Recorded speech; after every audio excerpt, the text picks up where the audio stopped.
துளாராசிக்காரர்களே, இந்த வீடியோ உங்களுக்கே தற்செயலா வந்ததுன்னு நினைக்காதீங்க. இப்போ நீங்க இந்த துளாராசி பலன் பார்க்குறீங்கன்னா, அதுக்கு பின்னால ஒரு காரணம் இருக்குங்க.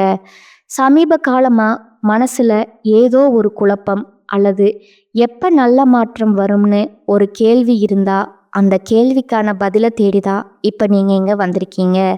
வணக்கம்ங்க. ஒரு நிமிஷம் உங்க கண்களை மூடி யோசிச்சு பாருங்களேன். ராத்திரியோட அமைதியில எல்லாரும் தூங்கும்போது நீங்க மட்டும் தனியா உட்கார்ந்து உங்க வரவு செலவு கணக்கை பார்த்துட்டு இருக்கீங்க. அடுத்த மாச வாடகை, பிள்ளைகளோட ஸ்கூல் ஃபீஸ், திடீர்னு வர ஆஸ்பத்திரி செலவு, எவ்வளவு முயற்சி பண்ணியும் கையில இருக்கிற காசு மெதுவா கரைஞ்சு போறத ஒரு மாதிரி கையறு நிலையில பார்த்துட்டு இருக்கீங்க. இந்த உணர்வு உங்களுக்கு ரொம்ப பரிச்சயமானதா இருக்கா? இந்த மனப்போராட்டம் உங்க தூக்கத்தையே கெடுக்குதா? அப்போ இந்த சில நிமிடங்கள் உங்களுக்காக தாங்க. இது வெறும் ஜோதிட விளக்கம் மட்டுமல்ல, உங்க ஆன்மாவுக்கு கிடைக்க போற ஒரு ஆறுதலுங்க. இந்த கேள்விகள் ஏதோ உங்க மனசுக்குள்ள இருந்து கேட்குற மாதிரி இருக்கா? நான் யாருக்கும் கெட்டதுன்னு நினைக்கல, ரொம்ப நேர்மையாக தான் உழைக்கிறேன், ஆனா ஏன் என் வாழ்க்கை மட்டும் இப்படி இருக்குதுங்கிற கேள்வி உங்களை ஒவ்வொரு நாளும் வாட்டி எடுக்குதா? ஆமாங்க, துளாராசி அன்பர்களே, நீங்க தனியா இல்லை. உங்க வலி எங்களுக்கு புரியுதுங்க. ஆனா ஒன்னே ஒன்று மட்டும் நல்லா ஞாபகம் வச்சுக்கோங்க. இது ஒரு முடிவே இல்லாத தண்டனை கிடையாதுங்க. இது உங்க ஆன்மாவோட பயணத்துல ஒரு முக்கியமான கட்டம்ங்க. இந்த கட்டத்தை எப்படி ஜெயிக்கிறது, உங்க விதியை எப்படி உங்க கைக்குள்ள கொண்டு வர்றதுங்கிறது ஒரு தெய்வீக வழிகாட்டுதல் தான் இந்த பதிவுங்க. இந்த நம்பிக்கை பாதையில நீங்க முதலடி எடுத்து வைக்கிறதுக்கு முன்னாடி எங்க கிட்ட இருந்து ஒரு சின்ன வேண்டுகோளுங்க. இது மாதிரி ஆழமான ஆன்மீக உண்மைகளையும் உங்களுக்கான வழிகாட்டுதலையும் நீங்க தொடர்ந்து தெரிஞ்சுக்க எங்க சேனலை சப்ஸ்கிரைப் பண்ணி வச்சுக்கோங்க. குடும்பத்துல ஒருத்தரா நீங்களும் இணையுங்க. உங்களோட ஒவ்வொரு ஆதரவும் இதே மாதிரி ஒரு தேடலை இருக்கிற இன்னும் பல பேருக்கு ஒளியத்தை எங்களுக்கு கிடைக்கிற ஒரு பெரிய சக்திங்க. வாங்க இப்போ உங்க ராசியோட ஆணிவேரிய புரிஞ்சுக்க போலாம்ங்க. துலா ராசியில பிறந்த உங்க வாழ்க்கை ஏன் இவ்வளவு போராட்டமா இருக்கு? தயவு செஞ்சு இதை ஒரு சாபமாவோ குறையாவோ பார்க்காதீங்க.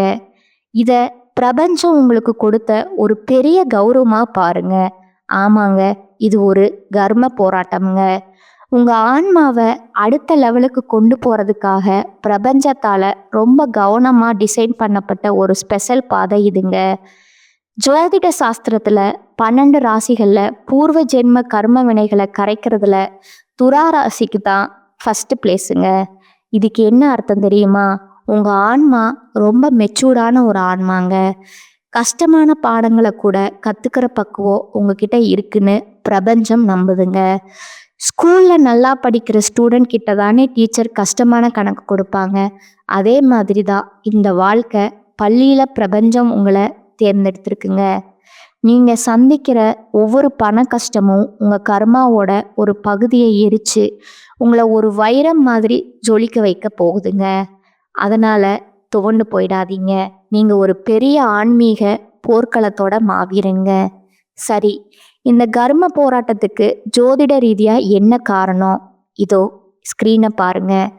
இதுதான் உங்க பண பிரச்சனைக்கான ப்ளூ பிரிண்ட்டுங்க. வாங்க ரொம்ப மெதுவா நிதானமா இதை புரிஞ்சுக்கலாம். துலா ராசிக்கு உங்க 10ஆம் புதன் அதிபதி, அதாவது உங்க தொழில் வேலையை குறிக்கிற சந்திரன், அவர் உங்க ஜாதகத்துல 2ஆம் வீடான தனஸ்தானத்துல, அதாவது பண வரவுக்கான இடத்துல நீச்சம் அடையிறாருங்க. இதனால என்ன ஆகும்னா, நீங்க எவ்வளோ சம்பாதிச்சாலும் அந்த பணத்தை சேமிக்கிறதுங்கிறது ஓட்டையுள்ள பானையில தண்ணி ஊத்துற மாதிரி ரொம்ப ரொம்ப கஷ்டமா இருக்குமுங்க. அடுத்ததா உங்க லக்னாதிபதி, அதாவது உங்களையே குறிக்கிற சுக்கிரனுங்க. அவர் 12ஆம் வீடான விரயஸ்தானத்துல நீச்சம் அடைகிறாருங்க. இதோட விளைவு தேவையில்லாத செலவு, திடீர் நஷ்டம், ஹாஸ்பிட்டல் செலவுன்னு ஏதோ ஒரு ரூபத்துல பணம் உங்களை விட்டு போயிட்டே இருக்குமுங்க. இதுதான் உங்க ஜாதக அமைப்புங்க. ஆனா ஒரு பூட்டு இருந்தா அதுக்கு ஒரு சாவி கண்டிப்பா இருந்தே ஆகணும். அந்த சாவியை தான் நாம இப்ப தேட போறோம்ங்க. உங்க பண போராட்டங்கிறத அந்த பெரிய பூட்டை திறக்க போற முதல் மற்றும் ரொம்ப சக்தி வாய்ந்த தெய்வீக திறவுகோல் வேற யாரும் இல்லைங்க. வேலூர் பொற்கோயில்ல இருக்கிற ஸ்ரீ நாராயணி அம்மன் தாங்க. அந்த தாய் உங்க கஷ்டத்தை எல்லாம் தீர்த்து வளமான வாழ்க்கைக்கு வழிகாட்டு போற கருணை கடலுங்க. இது எப்படி ஒரு மேஜிக் மாதிரி வேலை செய்யுதுன்னு பார்க்குறீங்களா? இதுக்கு பின்னாடி இருக்கிற அஸ்ட்ராலஜி அறிவியலை பாருங்க. துலா ராசிக்கு 10வது இடம், அதாவது கர்மஸ்தானம் கடகராசிங்க. அந்த கடகத்துல தான் தேவகுருவான பிரகஸ்பதி, அதாவது நம்ம குரு பகவான் உச்சங்கிற ரொம்ப பவர்ஃபுல்லான ஸ்டேஜுக்கு வராருங்க. அப்படி உச்சம் பெற்ற குரு அங்கிருந்து தன்னோட 5ஆம் பார்வையால உங்க ராசிக்கு 2ஆம் இடமான தனஸ்தானத்தை, அதாவது உங்க பண வரவுக்கான வீட்டை நேரா பார்க்கறாருங்க. குரு பார்க்க கோடி நன்மைன்னு சும்மா சொல்லல, அது ஒரு காஸ்மிக் விதிங்க. உங்க வருமானத்துக்கான வீட்டையே குரு பகவான் நேரா பார்க்கும்போது அந்த இடத்துல ஒரு டிவைன் எனர்ஜி உருவாகுதுங்க. நீங்க வேலூர் பொற்கோவிலுக்கு போய் அந்த நாராயணியை பார்க்கும்போது அந்த உச்சம் பெற்ற குருவோட முழு அருளும் உங்களுக்கு கிடைக்குதுங்க. அது உங்க செல்வத்துக்கான எல்லா தடைகளையும் உடைச்சு புதுசா கதவுகளை திறந்து விடுதுங்க. இந்த மகா சக்தியோட அருளை முழுசா வாங்கிக்க நீங்க என்ன செய்யணும்? முதல்ல உங்க குடும்பத்தோட அந்த கோவிலுக்கு போங்க. தனியா போறதை விட குடும்பமா போகும்போது அதோட பவர் பல மடங்கு அதிகமாகுமுங்க. 2வது, என் பாரமெல்லாம் உன்னோடது தாயின்னு ஒரு முழுமையான சரணாகதி உணர்வோட போங்க. உங்க கவலை, உங்க கோரிக்கை எல்லாத்தையும் அவ காலில் வச்சுட்டு மனசை காலியாக்கிட்டு அவளை பாருங்க. நாம பாரத்தை இறைவன் மேல போட்டா அவன் அதை ஏத்துப்பான். குறிப்பா அமாவாசை இல்ல பௌர்ணமி மாதிரி நாட்கள்ல போறது ரொம்ப விசேஷமுங்க. கோவிலுக்கு போக முடியாதவங்க உங்க வீட்டில் பூஜை ரூம்ல ஒரு விளக்கேத்தி ஓம் நமோ நாராயணிங்கிறத, இந்த சக்தி வாய்ந்த மந்திரத்தை 108 முறை மனசுருகி சொல்லுங்க. அந்த மந்திரத்தோட வைப்ரேஷன் உங்க வீட்டில் இருக்கிற நெகட்டிவ் எனர்ஜியை அழிச்சு ஒரு தெய்வீக கவசத்தை உருவாக்குமுங்க. சரி, இப்ப குருவோட அருளால நாராயணியோட கருணையால பணம் வர ஆரம்பிச்சிடுது. புது புது வாய்ப்புகள் கதவை தட்டுது. ஆனா வந்த பணம் கையில நிக்கணுமே. அந்த ஓட்டப்பான கதை ஞாபகம் இருக்கா? இப்போ அந்த ஓட்டைகளை அடைச்சு செல்வத்தை எப்படி நம்ம கிட்டேயே தக்க வச்சுக்கிறங்கிற ரகசியத்தை பார்க்கலாமாங்க. குழப்பிக்காதீங்க. இங்க 2 பவர்ஃபுல்லான கோவில்கள் இருக்குதுங்க. ஒன்று வேலூர் நாராயணி. அவங்க ஒரு டேமோட கதவை திறந்து தண்ணி வேகமா வர்ற மாதிரி உங்களுக்கு செல்வத்தை வர வைப்பாங்க. இன்னொன்று மகாபலிபுரத்துல கடலோரமா படுத்து அருள் பண்ற ஸ்தலசைன பெருமாளோ நிலமங்கை தாயாருங்க. இவங்க அந்த டேம்ல இருந்து வர தண்ணிய உங்க வயலுக்கு மட்டும் கொண்டு வந்து ஒரு சொட்டு கூட வீணாகாம பாத்துக்கிறவங்க. சிம்பிளா சொல்லணும்னா வேலூர் உங்களுக்கு வருமானத்தை கொடுக்குமுங்க. மகாபலிபுரம் அந்த வருமானத்தை லாபமா மாத்தி உங்ககிட்டயே தங்க வைக்குமுங்க. ஒன்று ஈர்ப்பு சக்தி, இன்னொன்று காப்பு சக்திங்க. இந்த காப்பு சக்தியை எப்படி ஆக்டிவேட் பண்ணுறது? மகாபலிபுரம் கோவிலுக்கு போகும்போது அங்கே இருக்கிற நிலமங்கை தாயாருக்கு மகாலட்சுமிக்கு ரொம்ப பிடிச்ச தாமரை பூக்களை வாங்கி கொடுத்து மனசார வேண்டுங்க. அதோட உங்கள் வீட்டில் செய்யக்கூடிய ரொம்ப சிம்பிளான ஆனால் பவர்ஃபுல்லான ஒரு பரிகாரம் இருக்குதுங்க. உங்கள் வீட்டு தலைவாசல்ல ஒரு மாய இலை தோரணம் கட்டுங்க. ஒவ்வொரு வெள்ளிக்கிழமையும் பழையதை மாற்றிட்டு புதுசாக கட்டுங்க. இந்த மா இலைகள் வீட்டுக்குள்ளே வர கண் திருஷ்டி, நெகட்டிவ் எனர்ஜி எல்லாத்தையும் தனக்குள்ளே இழுத்துக்கொண்டு சொல்லுவாங்க. மகான்கள் கூட சூட்சம ரூபத்தில் இந்த இலைகளில் வாசம் செய்கிறதா ஒரு ஐதீகம் உண்டுங்க. இது உங்கள் வீட்டுக்கும் சரி உங்கள் செல்வத்துக்கும் சரி ஒரு தெய்வீக பாதுகாப்பை கொடுக்குமுங்க. வெறும் பரிகாரங்களை மட்டும் சொல்லிட்டு போனால் போதுமா? இது நிஜ வாழ்க்கையில எப்படிப்பட்ட அற்புதங்களை செஞ்சிருக்குன்னு ஒரு சக்தி வாய்ந்த உதாரணத்தை பார்க்கலாம் வாங்க. நம்பிக்கைங்கிறது கேட்கறதுல இல்லை, உணர்றதுல இருக்குங்க. இந்த ஒரு சம்பவம் உங்க நம்பிக்கையை நிச்சயம் பலப்படுத்துங்க. ஒரு காலத்துல தென்னிந்திய சினிமால ரொம்ப பிரபலமான ஒரு நடிகர் இருந்தாருங்க. அவரோட வெற்றிக்கு காரணம் வேலூர் நாராயணி அம்மன் தான் அவர் முழுசா நம்பினாருங்க. அதனால ரெகுலரா அந்த கோவிலுக்கு போயிட்டு வருவாருங்க. அவர் தொட்டதெல்லாம் ஹிட் தாங்க. காலப்போக்கில் புகழ், பணம், பிஸியான ஷூட்டிங்னு கோவில் போகிறது கொஞ்சம் கொஞ்சமாக நின்று போச்சுங்க. மெதுவாக கோவிலுடனான தொடர்பே அவர் விட்டுட்டாருங்க. என்ன ஆச்சரியம்னா, எப்போ அவர் கோவிலுக்கு போகிறத நிறுத்தினாரோ அப்பவே அவரோட சினிமா வாழ்க்கையும் சரிய ஆரம்பிச்சிருச்சுங்க. படங்கள் பிளாப் ஆச்சு, வாய்ப்புகள் குறைஞ்சுதுங்க. என்ன நடக்குதுன்னே புரியாம பயங்கரமான உளைச்சல்ல ஒரு ஜோதிடரை போய் பார்த்தாருங்க. அந்த ஜோதிடர் அந்த நடிகரோட ஜாதகத்தை வாங்கி பார்த்துட்டு சில நிமிஷத்துல அவரை நேரா பார்த்து ஒரே ஒரு கேள்விதான் கேட்டாருங்க. ஏன் வேலூர் நாராயணி கோவிலுக்கு போறத நிறுத்தினீங்க? அந்த நடிகர் அப்படியே சாக்காயிட்டாருங்க. தன் மனசுக்குள்ள மட்டும் வச்சிருந்த யாருக்கிட்டையும் சொல்லாத ஒரு விஷயத்த இவர் எப்படி இவ்வளோ கரெக்டா சொன்னார்னு ரொம்பவே ஆச்சரியப்பட்டு போனாருங்க. ஜோதிடரோட அட்வைஸை கேட்டுட்டு அந்த நடிகர் உடனே வேலூர் கோவிலுக்கு கிளம்பிட்டாருங்க. அங்க அம்மனை தரிசிச்சு மனமுருக வேண்டிக்கிட்டு அந்த ஜோதிடருக்கு ஃபோன் பண்ணி சொன்ன வார்த்தைகள் இதுதான். சார், நான் இப்போ கோயிலில் இருக்கேன், நீங்கள் சொன்ன மாதிரியே வந்துட்டேன். இங்கே இருக்கிற எல்லாரும் என்ன சார் இவ்வளோ நாளாக ஆளையே காணோம், எங்கே போயிருந்தீங்கன்னு கேட்குறாங்க. எனக்கு என் பழைய நினைவுகள் எல்லாம் வருது. தொலைஞ்சு போன என் பழைய சக்தி, என் பழைய நான் திரும்பவும் எனக்கு கிடைச்ச மாதிரி ஃபீல் பண்ணுறேன் அப்படின்னு குரல் தழுதழுக்க சொன்னாராம். அந்த கோவிலோட தொடர்பு மறுபடியும் புதுப்பிச்சதுக்கு அப்புறம் அவர் இழந்த புகழையும் இடத்தையும் திரும்பவும் பிடிச்சாங்கிறது தான் வரலாறுங்க. இந்த கதையிலிருந்து நாம கற்றுக்க வேண்டிய பாடம் என்னன்னா, கோவில்கள், பரிகாரங்கள் இதெல்லாமே ஒரு கருவி மாதிரி தான். ஆனால் அந்த கருவிகளை இயக்க போகிற உண்மையான பவர் உங்களுக்குள்ளே இருக்கிற நம்பிக்கை தாங்க. அந்த அசைக்க முடியாத நம்பிக்கை தான் உங்கள் வாழ்க்கையோட மிகப்பெரிய மூலதனம். நான் இத்தனை பரிகாரம் செஞ்சும் கோயிலுக்கு போயும் என் வாழ்க்கையே மாறலைன்னு ஒருவேளை நீங்கள் நினைக்கலாம். அப்போ அமைதியாக ஒரு இடத்துல உட்கார்ந்து உங்கள் மனசாட்சிக்கிட்ட இந்த கேள்வியை கேளுங்க. நான் பிறந்து இத்தனை வருஷம் ஆகுது, இந்த சமூகத்துக்கு பசியில் வாடுற ஒருத்தருக்கு, உதவி தேவைப்படுற ஒருத்தருக்கு நான் என்ன கொடுத்துருக்கேன் அப்படின்னு உங்களையே நீங்கள் கேட்டுக்கோங்க. வாங்கிறதுக்கு முன்னாடி கொடுக்கணுங்கிறது தான் பிரபஞ்சத்தோட விதிங்க. நீங்கள் கொடுக்குற ஒரு கைப்பிடி அரிசி தான் நாளைக்கு உங்களுக்கு ஒரு மூட்டையாக திரும்ப வருமுங்க. நீங்கள் போடுற சின்ன விதை தான் நாளைக்கு உங்களுக்கு நிழல் தர பெரிய மரமாக வளருமுங்க. கொடுக்கறதுலையே ரொம்ப சிறந்தது அன்னதானமுங்க. வேலூர் பொற்கோவில்ல 3 வேளையும் ஆயிரக்கணக்கான மக்களுக்கு அன்னதானம் நடக்குதுங்க. அங்கே அன்னதானத்துக்காக உங்களால் முடிஞ்ச ஒரு சின்ன தொகையை, அது 10 ரூபா இருந்தாலும் கூட சரி, மனப்பூர்வமாக கொடுங்க. துளாராசிங்கிறது நீதி, தர்மம், சமத்துவம் எல்லாத்தையும் குறிக்கிற சனி பகவானோட உச்ச வீடுங்க. அன்னதானத்தில் 7 பணக்காரன், பெரியவன், சின்னவன் எந்த வித்தியாசமும் இல்லாமல் எல்லாருக்கும் ஒரே சாப்பாடு சமமாக கொடுக்கப்படுதுங்க. இந்த சமத்துவமான செயல் கர்மகாரகனான சனி பகவானை ரொம்பவும் சந்தோஷப்படுத்துமுங்க. இதனால் உங்கள் பூர்வ ஜென்ம கர்ம வினைகள் வேகமாக கரைய ஆரம்பிக்குமுங்க. பிரபஞ்சத்தோட ஆசிர்வாதங்கள் உங்களை தேடி வருமுங்க. இதுவரைக்கும் உங்கள் பிரச்சனைகளோட ஆணிவேரையும் அதை சரி பண்ணுறதுக்கான தெய்வீக வழிகளையும் ரொம்ப டீட்டெயிலாக பார்த்தோமுங்க.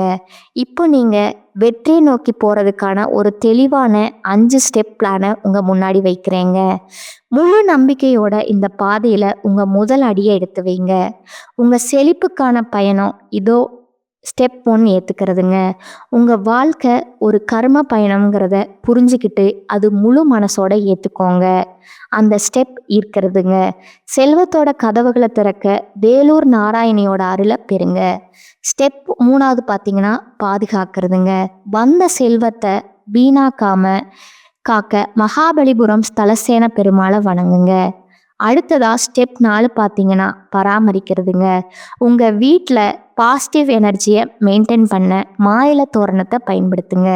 கடைசியாக ரொம்ப ரொம்ப முக்கியமான 5வது ஸ்டெப்பு நம்புறதுங்க. இந்த முழு பயணத்தையும் அசைக்க முடியாத நம்பிக்கையோடையும் முழுமையான சரணாகதியோடையும் செய்யுங்க. உங்கள் தலையெழுத்தை மாற்றி எழுதுறதுக்கான தெய்வீக சாவிகள் இப்போ உங்கள் கையில் கொடுக்கப்பட்டாச்சுங்க. உங்கள் பிரச்சனைகளுக்கான பூட்டும் உங்ககிட்ட இருக்குங்க. அதை திறக்கிற சாவியும் உங்ககிட்ட கொடுத்தாச்சுங்க. இனிமே அந்த பூட்டை திறந்து வளமான வாழ்க்கைக்குள்ளே போகிறதா வேண்டாமுங்கிறத முடிவு பண்ண வேண்டியது நீங்கள் தாங்க. உங்கள் விதியை ஜெயிக்க, அந்த மாற்றத்தை உருவாக்க நீங்கள் தயாராக இருக்கீங்களா? இந்த வழக்கம் உங்கள் மனசில் இருந்து பாரத்தை இறக்கி வச்சு ஒரு புது நம்பிக்கையை கொடுத்துருக்கோம்னு நான் மனசார நம்புகிறேங்க. அடுத்ததா உங்களோட நட்சத்திர பலன்களை பார்க்கலாங்களா?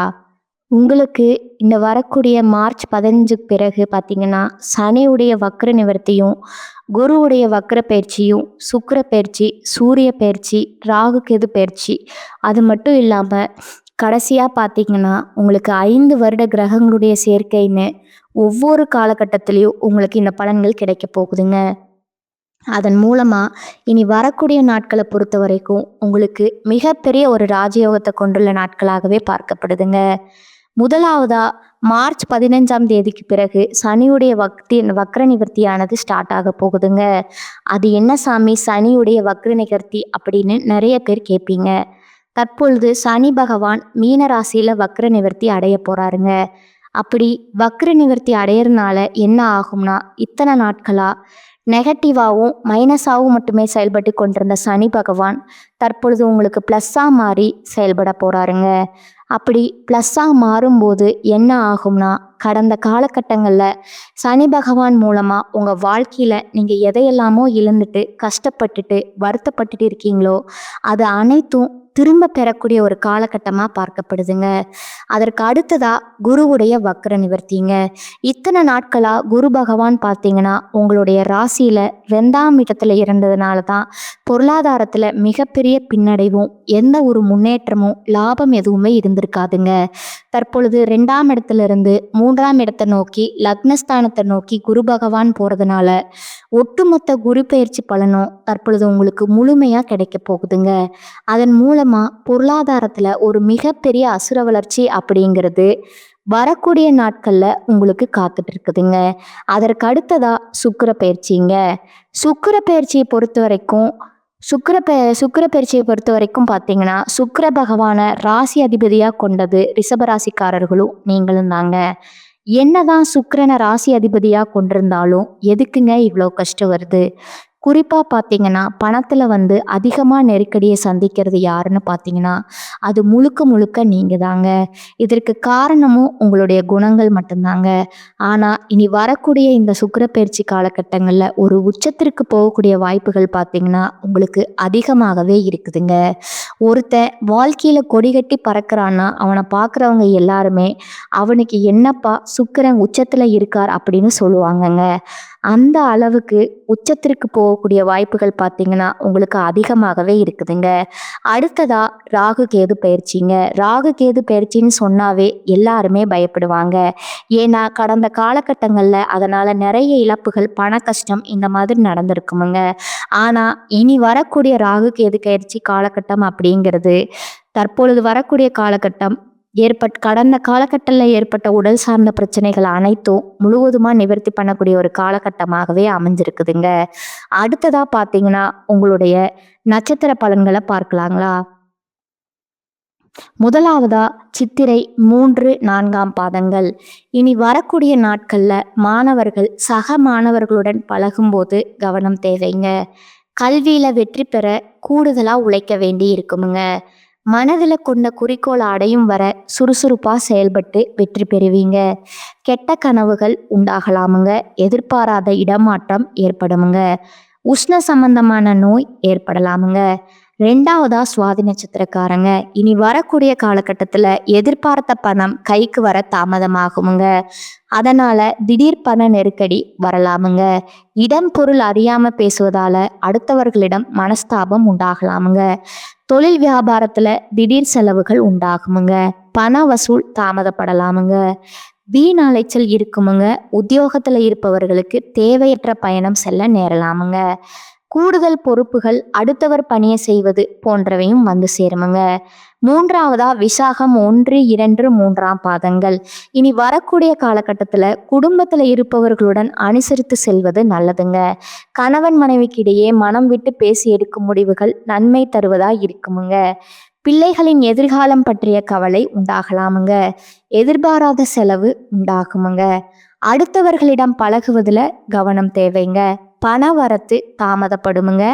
கலைத்துறையினருக்கு சோதனைகள் மிகுந்த காலமாக இருக்குமுங்க. வாய்ப்புகள் இருந்தாலும் உடல் நலம் ஒத்துழைக்காமல் போகலாமுங்க. உங்களுக்கான பரிகாரம் பார்த்தீங்கன்னா விநாயக பெருமானை வணங்குவது நன்மை தருமுங்க. இந்த சேனல் உங்களுக்கு பிடிச்சிருந்தா லைக் பண்ணிக்கோங்க, ஷேர் பண்ணிக்கோங்க. வாழ்க வளமுடன், வாழ்க பல்லாண்டு.